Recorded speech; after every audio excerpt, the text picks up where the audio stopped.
Hola, buenos días, buenas tardes y buenas noches. Bienvenidos y bienvenidas a esta nueva edición de NewsClick Cyber, el programa semanal dedicado a la tecnología, a la ciberseguridad, a la inteligencia artificial, a la computación cuántica, en general a todo lo que huele a tecnologías de la información.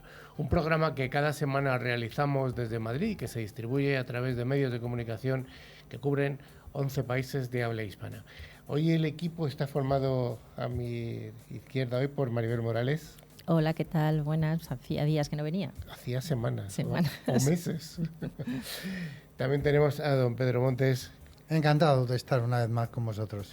Siempre dándonos sabiduría. Hoy vas a hablar de más... Bueno, no sé si sabiduría o no, pero por lo menos comentar las noticias de actualidad y un poco de la inteligencia artificial. Bueno.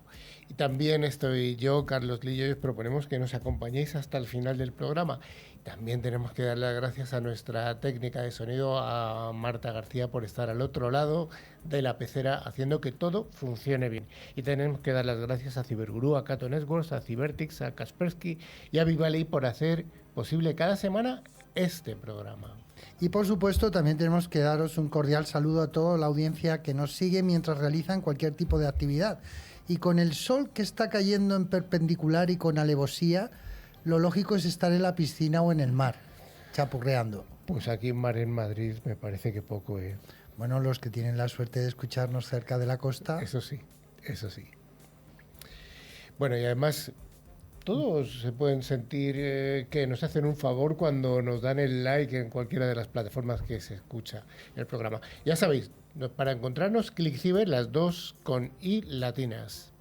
Además de seguir nuestro programa por radio o televisión, también os informamos que se puede acceder a todos los programas anteriores a través de nuestros podcasts disponibles en todas las plataformas.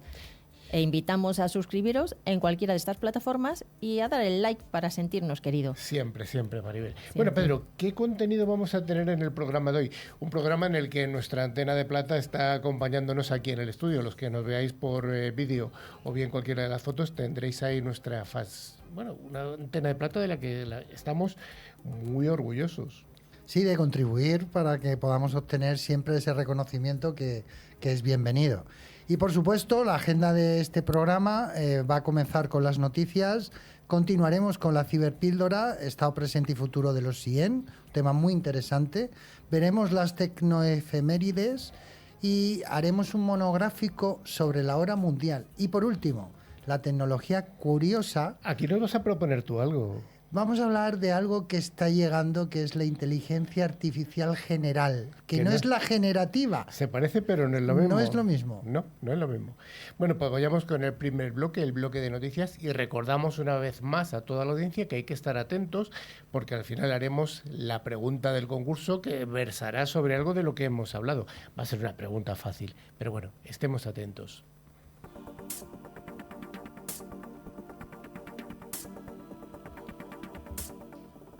Pues vamos a contar estas noticias que nos han parecido más destacables hablando de tecnología la última semana. Y siempre lo hacemos de la mano de Cybertix, empresa especializada en la protección de pymes frente a ciberataques. Y arrancamos con, cómo no, con nuestra inteligencia artificial. Estados Unidos, el gobierno norteamericano, está lanzando una inteligencia artificial gubernativa. Anthropic ha presentado una colección personalizada de modelos de Claude IA diseñados para clientes de seguridad nacional de Estados Unidos. El anuncio representa un hito potencial en la aplicación de la inteligencia artificial dentro de entornos gubernamentales con información clasificada. Anthropic dice que estos modelos de Cloud Gov surgieron de una extensa colaboración con clientes del gobierno para abordar los requisitos operativos del mundo real. A pesar de estar diseñados para aplicaciones de seguridad nacional, Anthropic sostiene que estos modelos se sometieron a las mismas rigurosas pruebas de seguridad que otros modelos Cloud que tiene en su cartera. Los modelos de Cloud Government ya han sido implantados por agencias que operan en los niveles más altos de seguridad nacional de Estados Unidos, con acceso estrictamente limitado a aquellos que trabajan dentro de tales entornos clasificados. Sin embargo, este anuncio llega en medio de los debates en curso sobre la regulación de la inteligencia artificial en los Estados Unidos. El CEO de Anthropic, Darío Amodei, expresó recientemente su preocupación por la propuesta de legislación que otorgaría una congelación de una década en la regulación estatal de la IA. Pedro, lo curioso es que haya ya una inteligencia artificial gubernamental en Estados Unidos. En España todavía no, pero me parece una noticia interesante, ¿no? Que el gobierno norteamericano diga, oye, aquí hay una información clasificada y hay que tratarla de una forma muy cuidadosa. Sí, realmente son inteligencias artificiales generativas que lo que hacen es agrupar toda esa documentación que es confidencial y que es sensible para el gobierno, pero que facilita las investigaciones de las personas que necesitan acceder a esa información. Por lo tanto, actúa como una inteligencia artificial generativa de momento que no tiene conexión con agentes. Y sin conexión con el exterior, en Exacto. principio, que esa es la clave, ¿no? Para tratar la información de una forma, bueno, clasificada. Podría ser que tuviera conexión, pero para hacer inputs hacia adentro, no outputs nunca hacia afuera. Ajá. Seguimos con inteligencia artificial. Uno de los grandes temas es abordar las alucinaciones.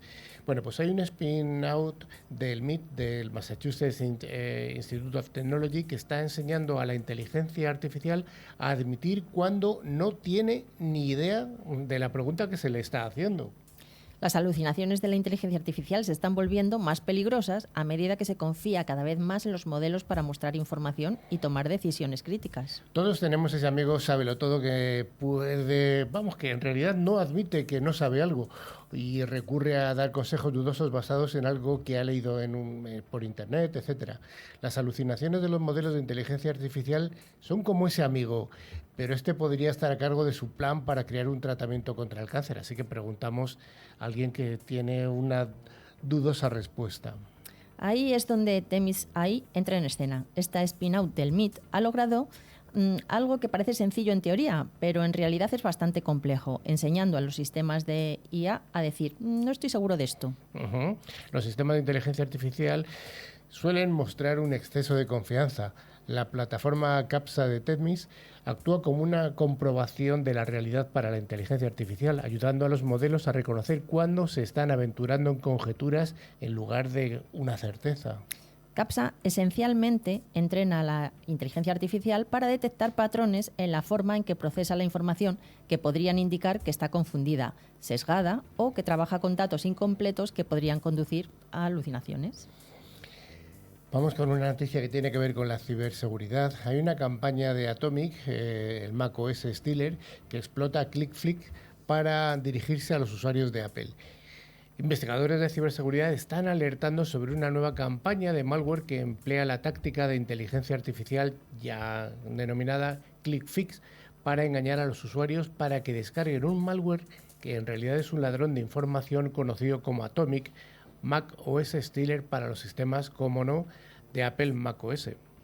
Según CloudSec, se ha descubierto que la campaña aprovecha los dominios de que imitan al proveedor de telecomunicaciones Spectrum con sede en Estados Unidos. A los usuarios de macOS se les sirve un script de shell malicioso diseñado para robar contraseñas del sistema y descargar una variante de Amos para su posterior explotación. El script utiliza comandos nativos de macOS para recopilar credenciales, eludir los mecanismos de seguridad y ejecutar binarios maliciosos. Se cree que la actividad es obra de ciberdelincuentes de habla rusa debido a la presencia de comentarios en ruso en el código fuente del malware. Pedro, tú como usuario de macOS, como yo lo soy también, esto da fe de que los Mac no están exentos de malware. También hay un malware que está orientado al sistema operativo de Apple, sin duda alguna. Bueno, es que eso es un falso mito. Todos los sistemas, independientemente del tipo de sistema operativo que opere, son vulnerables. Todos los sistemas operativos los fabrican los seres humanos y en un momento determinado pueden cometer un error en su programación y activar un bug que pueda provocar el que se cuele un delincuente. ¿Qué pasa con esto? Que masivamente todos los ordenadores que hay instalados en el mundo son de sistema operativo Windows. Por lo tanto, los ciberdelincuentes invierten su tiempo en intentar llegar a aquellas máquinas que más parque tiene desplegado sobre el mundo. Mac tenía un parque mucho más limitado y no era rentable desde el punto de vista, porque aquí estamos hablando de estadísticas. Carlos, si se practica una ingeniería social sobre 100.000 individuos, 100 posiblemente sucumban. Y es una estadística real, es decir, ocurre. Por lo tanto, es mucho más fácil hacer esa campaña sobre Windows que sobre Mac. Pero eso no significa que Mac esté libre de quien esté libre de pecado, que tire la primera piedra. Sí, señor. Vamos con una noticia de China, ya que a bordo de los camiones sin conductor está surgiendo una nueva economía en China, con la esperanza de transformar la industria del transporte en este país asiático. En China, una nueva generación de camiones pesados autónomos ya está en funcionamiento, marcando un paso significativo en la transformación del transporte de mercancías. Estas unidades sin conductor circulan principalmente en rutas fijas utilizando inteligencia artificial, sensores LIDAR y sistemas de posicionamiento GNSS para navegar de forma semi-independiente. Aunque todavía cuentan con un conductor de seguridad a bordo, su intervención es cada vez menos necesaria. Una de las principales motivaciones detrás de este desarrollo es abordar la escasez de conductores profesionales, un problema recurrente en la industria logística china. Además, estas plataformas pretenden mejorar la eficiencia y la seguridad en carreteras, ya que los sistemas autónomos pueden reaccionar con mayor rapidez ante situaciones imprevistas. Sin embargo, la tecnología aún plantea una serie de desafíos. Sí, a pesar de su avance técnico, persiste la preocupación pública de posibles fallos, ya sea por errores en los sensores, hackeos o situaciones inesperadas en la vía. Hay debates sobre si estos camiones deberían operar en entornos mixtos con tráfico convencional o bien si deben limitarse inicialmente a autopistas que estén controladas, porque pueden ocurrir incidentes. Y si los hay, ¿quién asume la responsabilidad legal? ¿El fabricante, la compañía operadora, el conductor de seguridad? En resumen, China se encuentra a la vanguardia en el despliegue de camiones autónomos con proyectos piloto ya funcionando. La industria busca aliviar la escasez de conductores y aumentar la eficiencia, pero enfrenta desafíos legales, técnicos y sociales antes de lograr una implementación generalizada. El futuro dependerá de cómo se aborden estos obstáculos y de la confianza que el público deposite en esta tecnología. A mí una cosa curiosa de esta noticia es que hay una escasez de conductores profesionales en China. Hablamos de más de 1.000 millones de habitantes y sin embargo faltan conductores en China. Así que si eres un conductor, pues tienes trabajo en China. Sí, en China. En fin, la pandemia de COVID, pasada ya hace 5 largos años, ha marcado profundamente a una generación de niños, dejando secuelas significativas que van más allá del contagio directo. Pues mira, en los primeros años de vida, los bebés nacidos durante el confinamiento enfrentaron un ambiente de aislamiento social extremo, gestaciones solitarias, falta de contacto con personas fuera del núcleo familiar y entornos con mascarillas constantes. Esto provocó retrasos en hitos básicos de desarrollo, como hablar, señalar o saludar, y una merma en sus capacidades motoras y sociales. En la etapa escolar, los cierres de los centros educativos y la educación a distancia se tradujeron en pérdidas acumuladas de aprendizaje, hasta 1/3 del tiempo lectivo perdido, y una brecha especialmente amplia entre alumnado de entornos desfavorecidos y de altos ingresos. El impacto psicológico realmente ha sido muy importante. Sí, en niños de 5 a 16 años la prevalencia de trastornos de salud mental aumentó de 1 de cada 9 a 1 de cada 6, con incrementos notables de ansiedad y depresión. Entre adolescentes y adultos jóvenes también se detecta un deterioro en el bienestar emocional. Las restricciones limitaron recursos de apoyo como terapias, detección precoz en centros y acceso a intervenciones, agravando trastornos existentes en grupos vulnerables, como por ejemplo los niños con necesidades especiales. Y también se han interrumpido servicios esenciales de salud y nutrición, como vacaciones, programas de suplementación, salud infantil y escuelas como fuentes de alimentación e incluso la detección del abuso. La pandemia intensificó la pobreza infantil y fomentó una pandemia de hambre junto a roturas en redes de protección tan necesarias. Y en países con infraestructuras precarias, estos efectos además se potencian, amenazando potencial de aprendizaje futuro, ingresos y salud de cientos de millones, y todo esto según el Banco Mundial. Para abordar esta crisis generacional, expertos defienden políticas de recuperación que están muy focalizadas, como reabrir escuelas con recursos, reeducación intensiva, ampliación de servicios sanitarios y de salud mental, apoyo nutricional, incluso la reducción de desigualdades mediante la inversión en infancia y, por supuesto, en un entorno familiar. En resumen, la pandemia ha infligido una marca duradera en el desarrollo, educación, salud emocional y el bienestar social de los niños. Las generaciones nacidas o criadas entre 2020 y 2022 pueden convertirse en la primera generación COVID con consecuencias a largo plazo si no se implementan respuestas públicas contundentes y coordinadas. Pero fijaros que siempre hemos hablado de generaciones nativas digitales como un avance importante, pero es que estamos aquí enfrentando a una generación que va a tener una carencia importante y posiblemente la tecnología ayude a suplantar esta carencia que ha habido en estos años. Pero yo creo que ayudó mucho la tecnología en esos ambientes para unas edades concretas. Para unas edades que son mucho menores, en los que necesitan la luz del sol para desarrollarse, no salían a la calle, no jugaban, no desarrollaban esas capacidades psicomotrices necesarias a temprana edad, sí que pueden verse afectados a largo plazo. Pero también creo que somos demasiado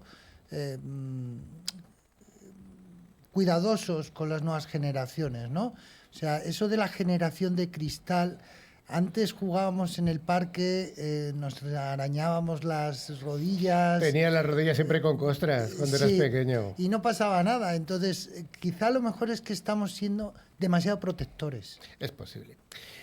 Bueno, pues hasta aquí en las noticias en las que hemos tenido hasta esta noticia que nos parecía interesante dar esa visión de esta generación afectada por el COVID.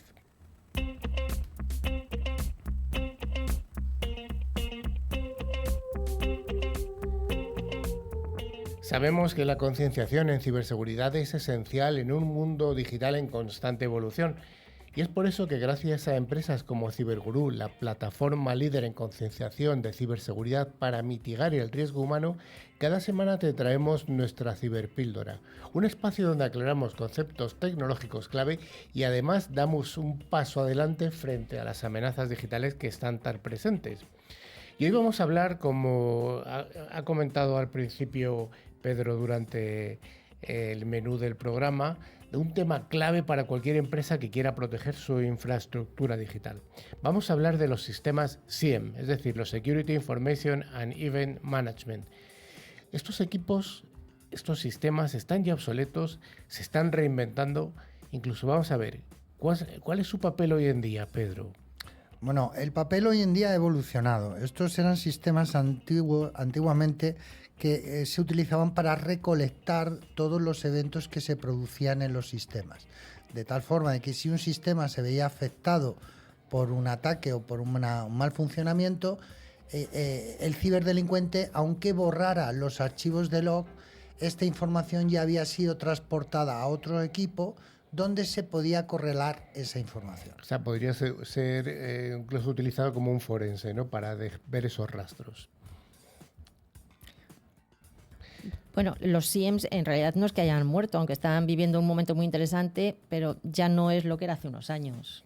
Vamos a empezar por el principio, si os parece bien. Para los oyentes menos técnicos, ¿qué es exactamente un SIEM, Pedro? Y sobre todo, ¿por qué es tan importante? Un SIEM en la actualidad es un sistema que recoge eventos de seguridad que están generados por distintos dispositivos, tanto por la red, por los firewalls, cortafuegos, servidores, endpoints, sistemas de autenticación. Básicamente es como un gran hermano, entre comillas, que observa todo lo que ocurre para poder detectar posteriormente comportamientos anómalos, potenciales ataques o realizar una trazabilidad, como bien has dicho antes. Pero no solo recoge eventos, también correlaciona la información. Por ejemplo, si un usuario inicia sesión desde Madrid y 5 minutos después aparece accediendo desde Rusia, el SIEM detecta esa incoherencia y genera una alerta. La verdad es que suena muy útil, pero también a su vez muy complejo. ¿Cómo están evolucionando los SIEM con el tiempo? Muchísimo. Antiguamente, como hemos dicho, eran máquinas que solo recogían esos logs, los dejaban o depositaban en bases de datos y además de forma bruta, es decir, sin ningún tipo de análisis en tiempo real. En la actualidad, los SIEM han evolucionado y hay dos facetas importantes. El SIEM, que se utiliza exclusivamente para la trazabilidad, es decir, forense, qué ha ocurrido y qué es lo que ha pasado en mi red o en mis sistemas, y el que se utiliza para reaccionar y que además tiene integraciones con otros dispositivos de seguridad, de tal forma que son capaces de detectar una alerta y enviar una acción a uno de los sistemas de seguridad para que haga un bloqueo, por ejemplo, Carlos. Pues, dime, Maribel. No, es que hoy en día hablamos de SIEMs de nueva generación que tienen capacidades como Machine Learning, análisis de comportamiento y automatización de respuestas. No se trata solo de ver lo que pasa, sino de entenderlo y actuar rápidamente. Bueno, sí, ese análisis de comportamiento se conoce a veces como WEBA, ¿no? Bueno, ¿cuál ha sido el impacto del cloud? Porque estamos en un entorno en el que el cloud parece como que, bueno, parecía hace unos años, mejor dicho, que iba a abarcar todo y ahora no está tan claro. ¿Ha sido una revolución también para los SIEM, el cloud? Sí, por supuesto, todo lo que es un crecimiento en el tipo y el ecosistema de la tecnología hace un incremento en los sistemas que tienes que revisar para tener unas precauciones y poder protegerlos en caso de una alarma. El cloud ha sido un terremoto para la seguridad.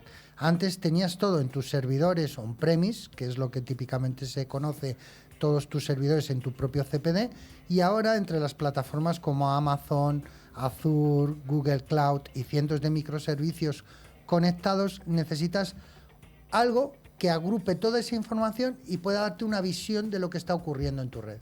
Pero también que sea ágil, porque un SIEM tradicional puede tardar horas en analizar eventos y uno moderno trabaja en tiempo real, se adapta al volumen y además puede escalar fácilmente si está en la nube. Esa es una de las claves, que analice en tiempo real. Pero ¿no son estos sistemas demasiado caros o complejos para empresas pequeñas? A ver, es una gran pregunta, Carlos.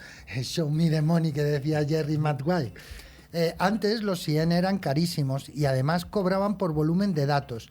Estos los hacía inaccesibles para muchas pymes, pero ahora hay modelos mucho más flexibles, como Microsoft Sentinel, que es un cloud native que se paga por uso, o Wazoo, que es open source. Hay soluciones open source en el mercado que pueden realizar lo que es la tarea de un SIEM y desempeñarla de forma muy correcta. Hemos dado dos ejemplos, pero hay muchos más, por supuesto. Sí. Y muchas organizaciones lo que están optando es por una estrategia híbrida, una solución gratuita para monitorizar lo básico y un módulo premium solo para casos críticos. Y esto hace que la seguridad avanzada no sea solo cosa de grandes corporaciones. ¿Y qué hay de los retos? Porque esto suena realmente muy bonito, pero seguro que no es todo tan sencillo. Pues sí, Carlos, los SIEM modernos tienen también sus desafíos. Uno muy importante es el de los falsos positivos. Si el sistema lanza demasiadas alertas irrelevantes, los analistas se saturan y pueden pasar por alto una amenaza real y además generarles frustración. Efectivamente. Y bueno, también está el tema de la cualificación del personal, porque un SIEM potente necesita gente que sepa interpretarlo, configurarlo bien, crear reglas útiles, y ese talento escasea. Escasea y además el poco que hay es caro. Entonces, ¿realmente, Pedro, estamos en un momento de transición? Bueno, siempre en tecnología estamos en un momento de transición, siempre. Estamos pasando de los SIEM como herramientas pasivas a los SIEM como sistemas activos. Y además con la integración de inteligencia artificial, lo que significa que la recolección de estos eventos ya pueden ser interpretada de una forma ágil por una inteligencia artificial y dar resultados mucho más claros. Pero es que además no solo detectan, sino que además empiezan a dar respuesta en tiempo real. Yo sé que este tema a ti te fascina, Pedro, pero gracias a la integración con plataformas SOAR, pues se pueden aislar un equipo infectado automáticamente, bloquear una IP sospechosa y todo ello además sin intervención humana, porque los humanos estamos presentes, pero 24/7 es complicado en algunas organizaciones. Y todo esto es clave para reducir el tiempo de respuesta. Hoy en día un ataque puede comprometer una empresa en minutos. No puedes permitirte tardar horas en reaccionar. Y una última pregunta para ambos. ¿Cómo veis el futuro de los SIEM en los próximos, vamos a poner un horizonte de 5 años?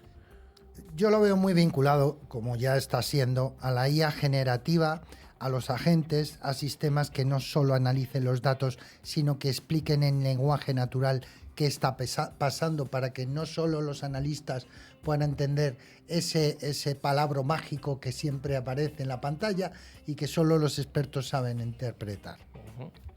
Yo añadiría la interoperabilidad. Los SIEM del futuro serán el centro de un ecosistema que incluye XDR, EDR, SOAR, Cloud Security, todo orquestado para proteger de forma integral, sin silos. Es decir, sin puntos aislados. La verdad es que todo es muy interesante, pero con esto nos vamos a quedar. Yo creo que el mensaje sería, los SIEM no han muerto, están evolucionando. La clave va a ser cómo vamos a adaptarlos al nuevo entorno, a integrar la inteligencia artificial y, por supuesto, automatizar lo que se pueda.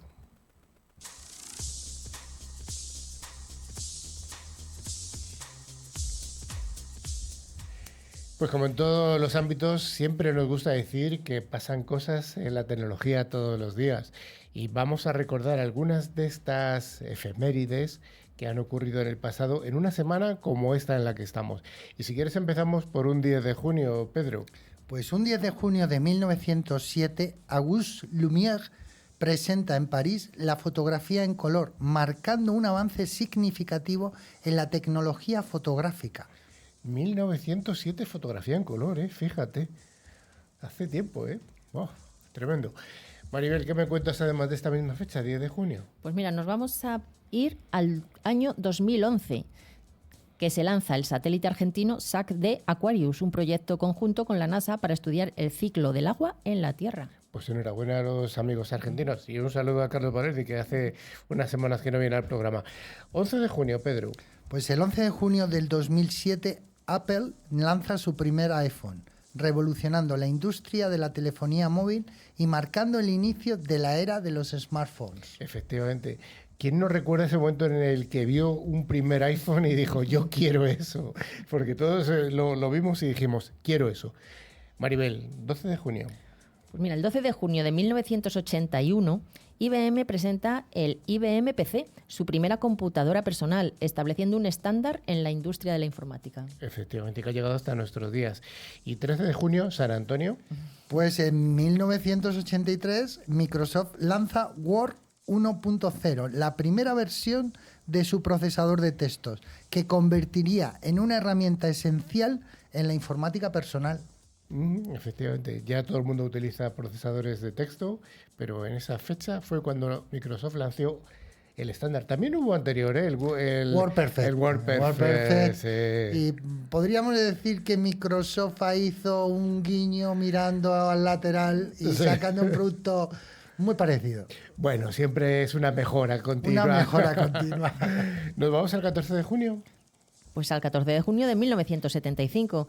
Este día Sony introduce la videograbadora Betamax, una de las primeras tecnologías de grabación de vídeo doméstico. Ya hemos dicho en alguna ocasión que VHS se comió a Beta y bueno, y el V al final acabó desapareciendo, fagocitado por el CD, bueno, toda una evolución, DVD, en fin. 15 de junio, Pedro. Pues tal día como el 15 de junio de 1993, Adobe lanza la primera versión de Adobe Acrobat, junto con el formato PDF, transformando la forma en que se comparten, visualizan documentos digitales y se hackean sistemas. Si no lo dices, revienta. Sí. Pero fíjate, estamos hablando hace 32 años que se lanzó el formato PDF. Y sí que es un formato que es súper útil y bueno, se utiliza ampliamente en toda la industria, en todos los hogares. Nosotros lo utilizamos para los guiones que estamos ahora mismo utilizando en el programa. En fin, es una herramienta súper útil. Pero sí, efectivamente, tiene lagunas de ciberseguridad. Y ya acabamos, Maribel, 16 de junio. De 1983, Microsoft lanza la primera versión de Microsoft Word para Xenix y MS2, marcando así su entrada en el mercado de software de procesamiento de texto. Bueno, pues hasta aquí las noticias en las que ha habido un poquito de todo.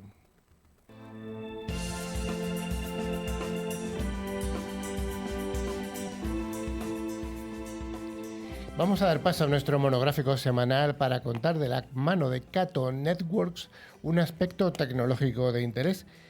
Recordamos que Cato Networks es el mayor especialista en soluciones SASE, contemplando seguridad e infraestructura desde un punto de vista unificado. Y vamos a hablar de algo que a mí siempre me ha causado mucha curiosidad. ¿Quién controla el tiempo? Vamos a hablar de la coordinación del tiempo mundial. ¿Te has parado alguna vez a pensar cómo se decide qué hora es? No hablamos del reloj que tenemos todos en la muñeca, ni del móvil siquiera, ni siquiera del reloj que hay en las plazas de los ayuntamientos. Hablamos del tiempo mundial, el que regula los vuelos, las transacciones financieras, los servidores de Internet, las comunicaciones por satélite e incluso los relojes atómicos que rigen nuestras vidas sin que lo sepamos. Hoy, en el programa, vamos a responder una pregunta que parece simple, pero es tremendamente compleja. ¿Cómo se coordina el tiempo en todo el mundo? ¿Quién se encarga de que todos estemos en la misma página temporal? ¿Qué tiene que ver la Tierra, los átomos, los satélites y hasta Greenwich en todo esto?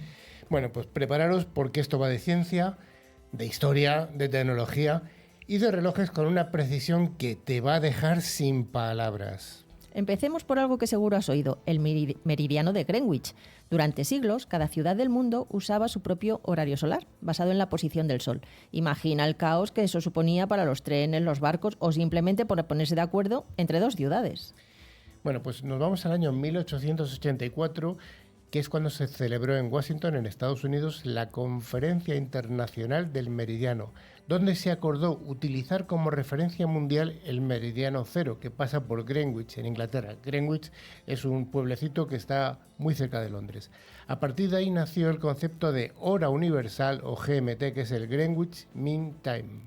Y esto permitió dividir la Tierra en 24 usos horarios, cada uno representando una hora del día, y así comenzó la estandarización del tiempo en todo el planeta. Pero eso solo fue al principio, porque había un problema. Es que el tiempo solar no es perfecto.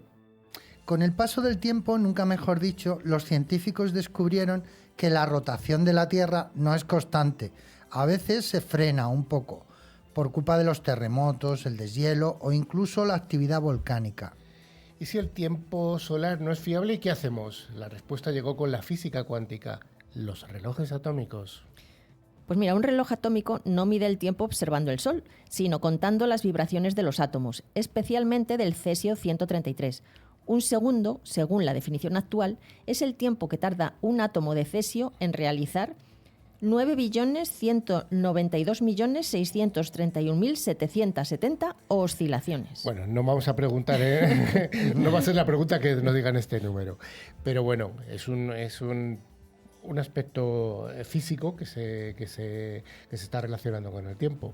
Esto permite una precisión brutal. Puede tardar millones de años en desviarse un segundo.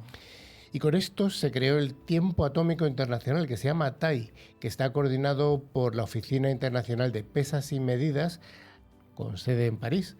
Pero ojo, este tiempo no siempre coincide con el día solar. Entonces, ¿cómo vamos a coordinar el tiempo de forma práctica para los humanos? Aquí aparece el UTC, o el Tiempo Universal Coordinado, que es la base para todos los relojes del mundo. UTC combina el tiempo atómico internacional con el tiempo solar medio. Cuando la rotación de la Tierra se atrasa demasiado respecto al reloj atómico, se añade un segundo intercalar para mantener la sincronía. Esto ocurre de vez en cuando y puede parecer poco, pero es clave para que los sistemas no fallen. Bueno, este segundo intercalar yo alguna vez lo he mirado y a veces se añade un segundo intercalar pues una vez cada mes o se resta. O sea que es algo que es muy difícil. Bueno, hay que estar atentos un poco a los organismos que distribuyen el tiempo, entonces por eso a veces hay que hacer esos ajustes en los servidores, etcétera. Y vamos a ver, una curiosidad, ¿por qué se llama UTC y no CUT? Es decir, en inglés sería el Coordinated Universal Time. Bueno, pues había un conflicto entre el inglés y el francés. Y así que se eligió una sigla neutral, el UTC. En inglés tenía que haber sido CUT y en francés TUC, así que se eligió algo neutro.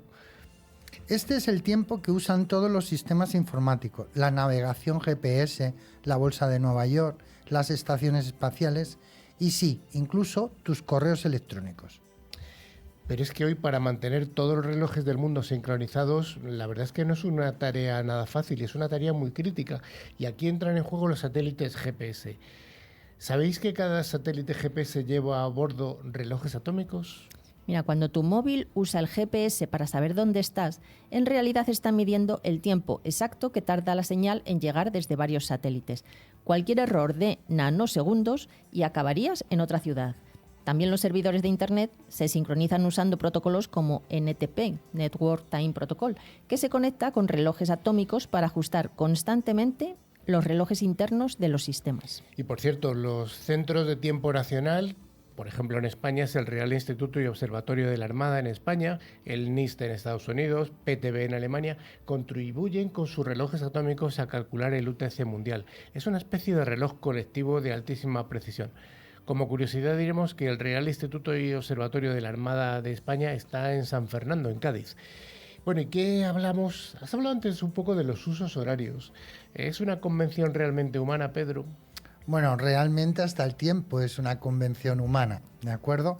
Pero aunque UTC es el tiempo base, cada país o región aplica su propio uso horario. Normalmente una diferencia entera respecto a UTC, UTC más 1, UTC menos 5, UTC menos 4. Pero esto es una decisión política, no científica. Por ejemplo, España está en UTC más 1, aunque por su posición geográfica natural le correspondería UTC más 0. Y esto viene de una decisión tomada en 1940 durante la Segunda Guerra Mundial y aún no se ha revertido. No sé si alguna vez lo hemos comentado por qué ocurrió esto. Bueno, durante la Segunda Guerra Mundial el régimen de Franco estaba alineado con el régimen nazi, el régimen de la Alemania nazi. Entonces, para tener los mismos tiempos en Madrid que en Berlín, utilizamos el tiempo de Europa Central, aunque por nuestra ubicación geográfica nos correspondería utilizar el de Inglaterra, que es el meridiano de Greenwich. Bueno, una curiosidad más. Esperemos que lo cambien pronto y que quitan ya el cambio de hora, porque esto desentona a las personas y a las mascotas. Y a las mascotas. Y a esto se suma además el famoso horario de verano que, como tú dices, está desentonando al final todo el mundo. Y además hay países que ya se ha eliminado este cambio horario. En Europa la verdad es que está en casi todos los países todavía activo. Así que mientras la ciencia mide el tiempo con una precisión atómica, la política y la sociedad todavía discuten a qué hora poner el reloj. El futuro del tiempo. ¿Y ahí qué viene ahora? Bueno, ahora los científicos ya están desarrollando relojes ópticos que utilizan láseres para medir las vibraciones de otros átomos como el estroncio. Son aún más precisos que los relojes de cesio. Con ello podríamos redefinir el segundo en los próximos años. Además, desde 2023 se ha decidido que se eliminan los segundos intercalares a partir de 2035, al menos por un siglo. Esto se debe a que esos saltos, aunque necesarios, crean problemas técnicos en sistemas críticos. Y todo esto nos lleva a un escenario donde el tiempo será cada vez más exacto, más estable y menos humano. Bueno, pues detrás de esta frase tan habitual de a las 3 en punto hay un mundo fascinante de ciencia, de tecnología y también de acuerdos internacionales. El tiempo mundial es una de esas grandes obras de coordinación global donde físicos, ingenieros y gobiernos trabajan juntos para que todo funcione, como no, con una precisión suiza, aunque usemos relojes japoneses o móviles norteamericanos. En fin. Sí. Bueno, pues la próxima vez que mires la hora, recuerda, ese pequeño número en tu pantalla es el resultado de relojes atómicos, satélites, servidores y decisiones tomadas desde hace más de un siglo. Y lo más increíble, todo esto sucede sin que nos demos cuenta.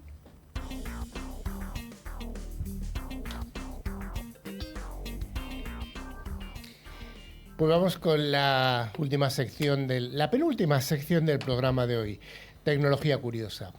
Tecnología curiosa que viene de la mano de Vivali, que aspira a convertirse en el distribuidor de referencia del mercado de soluciones avanzadas gracias a una amplia gama de tecnologías que se ofrecen en modelos on-premise o como servicio, una organización altamente especializada y un extenso conjunto de servicios a disposición de los players del sector. Vivali combina la experiencia de una multinacional con la agilidad y el conocimiento del mercado laboral para atender de manera eficiente y personalizada a sus partners.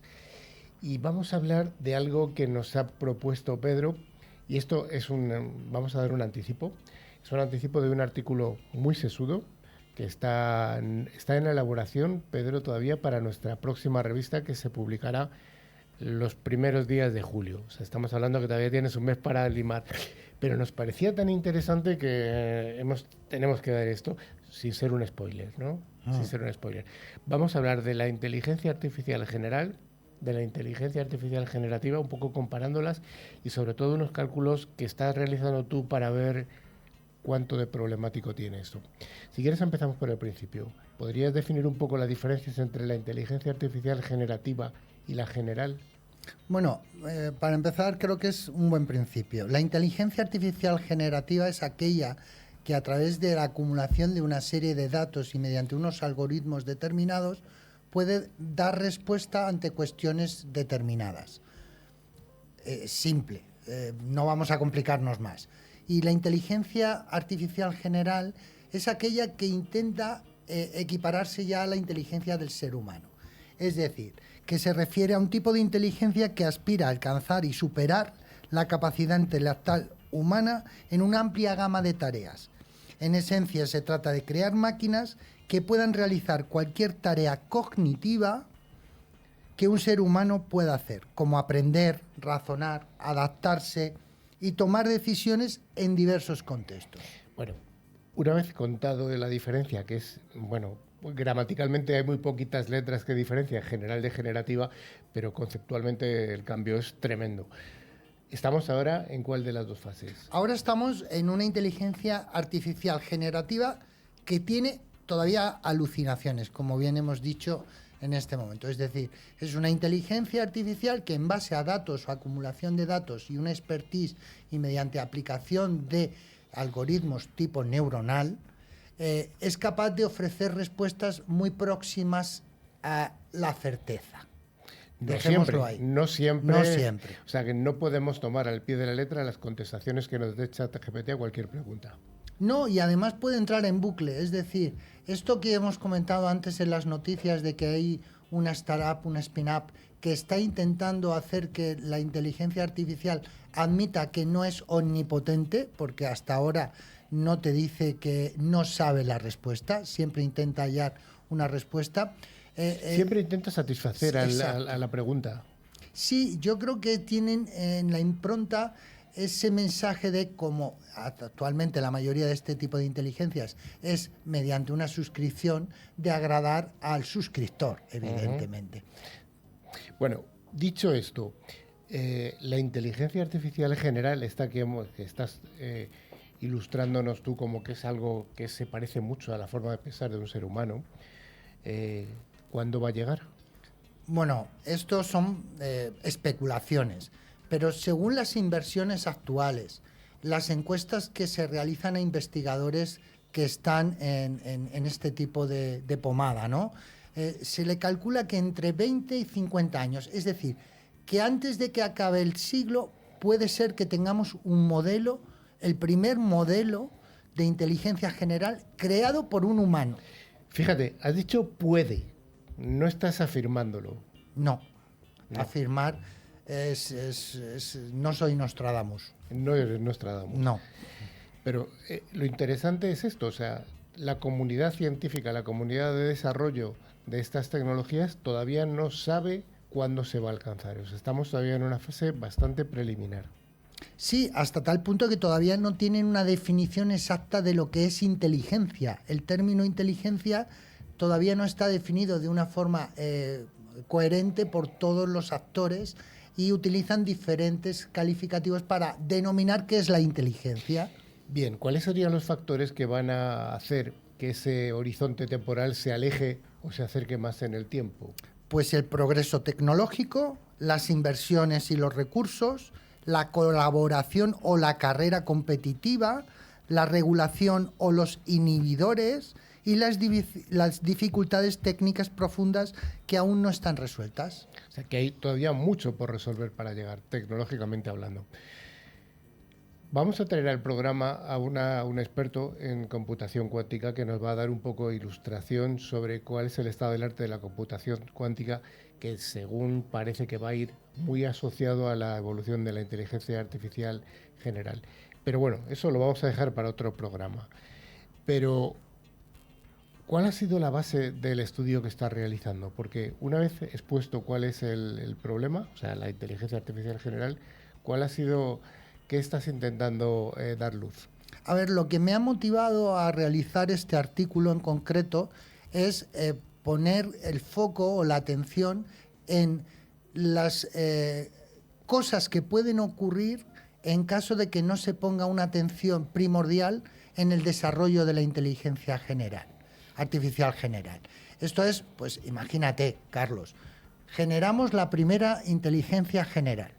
Y a partir de que se genera ese elemento, empezamos a dotarle de conectividad hacia sistemas críticos porque pensamos que va a actuar de una forma mucho más rápida, más eficiente y más inteligente que el ser humano.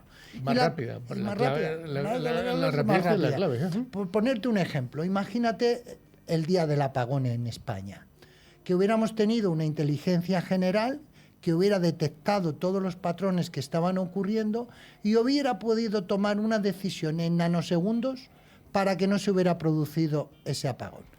¿La hubieras tenido conectada?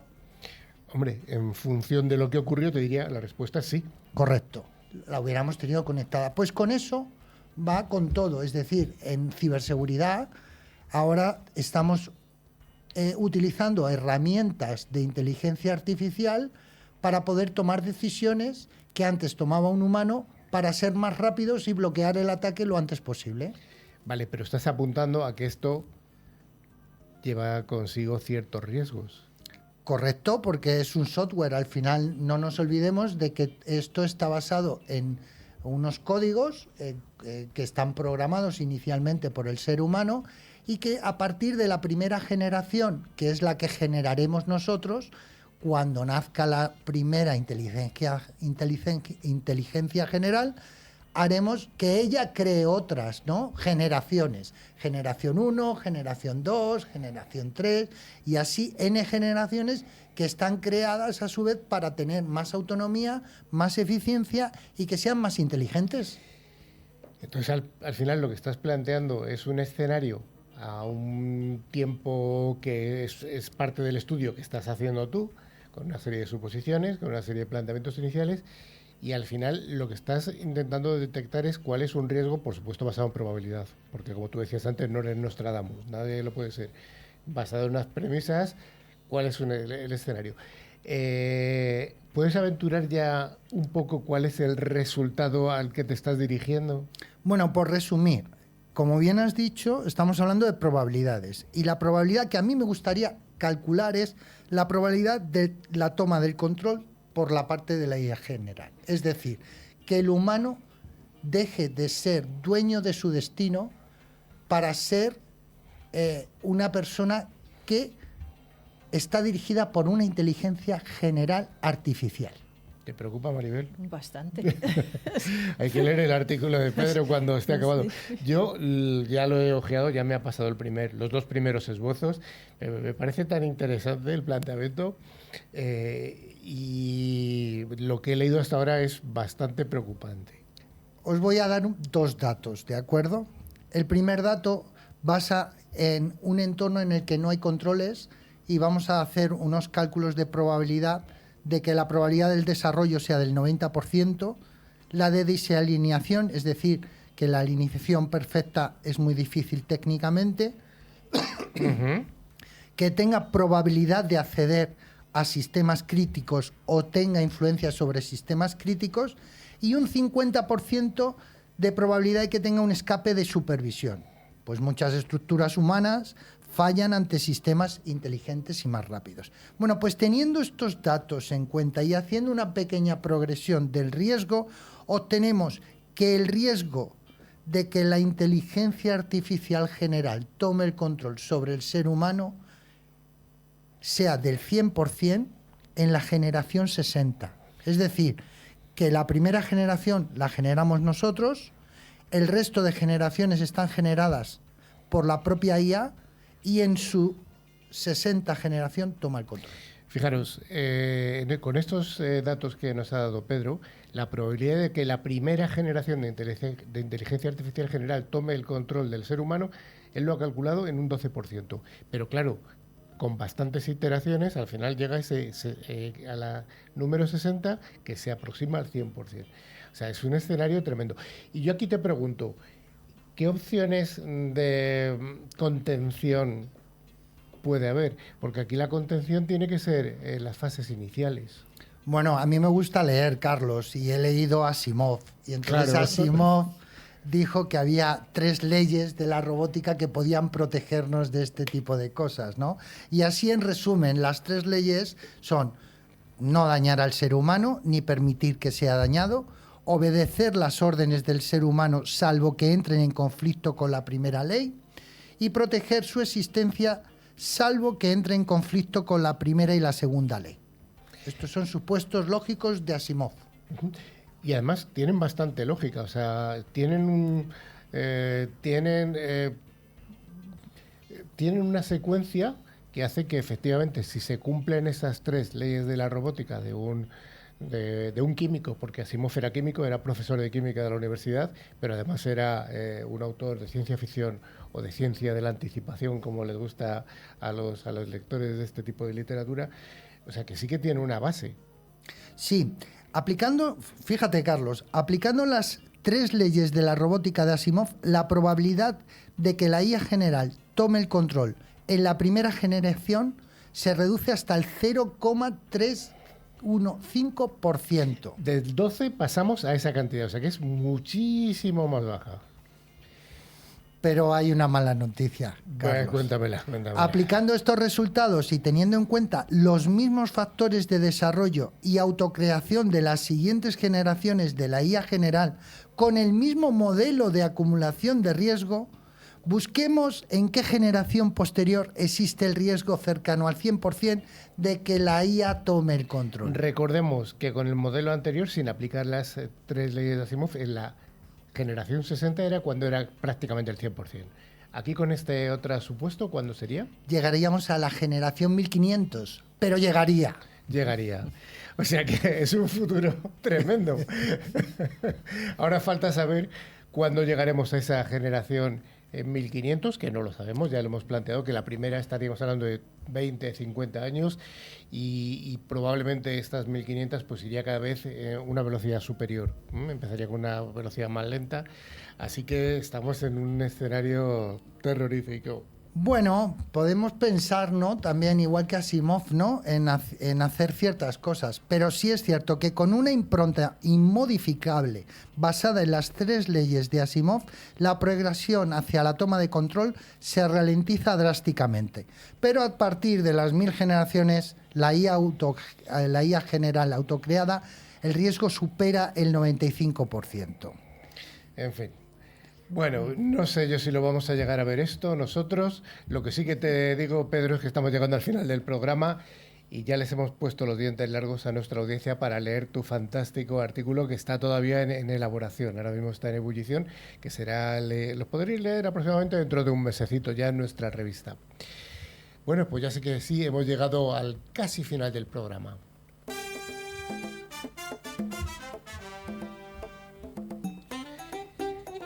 Como cada semana llegamos hasta esa sección en la que vamos a sortear 2 licencias de antivirus de calidad profesional de Kaspersky Premium, válidas cada una para un año. El valor de cada licencia es de unos 30 euros, prácticamente $30 al cambio, y se puede instalar en 3 dispositivos, que pueden ser PC, Mac, tablets o móviles.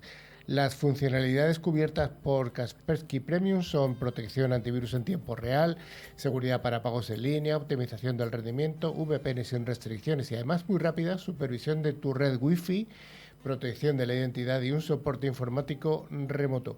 Pedro, ¿tenemos ganadores de este fantástico regalo de Kaspersky de la semana anterior? Como cada semana la respuesta es sí. Los 2 ganadores han sido Enrique Moyano, Madrid, España, y Belén Aisa, Valladolid, España. Bueno, ¿y la pregunta de la semana próxima cuál sería? Pues la vamos a poner muy fácil. ¿Qué famoso químico elaboró las 3 leyes de la robótica? Sí, es fácil. Pues ya sí que sí, para participar enviadnos un correo electrónico a info@clickciber.com indicando nombre, localidad y país. Y ya sí que sí, estamos llegando al final del programa. Sí, pero antes de despedirnos, os recordamos que a través de nuestra web, clickciber.com, se puede acceder a nuestra revista digital, ver las fotos y otros contenidos de interés. Y también podéis seguirnos a través de nuestras redes sociales en X, LinkedIn o Facebook. Y finalmente recordamos, si te ha gustado este programa, puedes ver y escuchar los anteriores a través de todas las plataformas de podcast o de YouTube, buscando la palabra clave ClickCiber. Y no te olvides de darle al like si te ha gustado, que siempre se nos olvida a veces. Bueno, pues muchas gracias por habernos acompañado esta semana. Muchas gracias, Pedro. Muchas gracias, Maribel. Muchas gracias, Marta. Y nos vemos y nos escuchamos aquí en 7 días en News ClickCiber, el programa dedicado a la tecnología. Hasta la semana que viene. Adiós.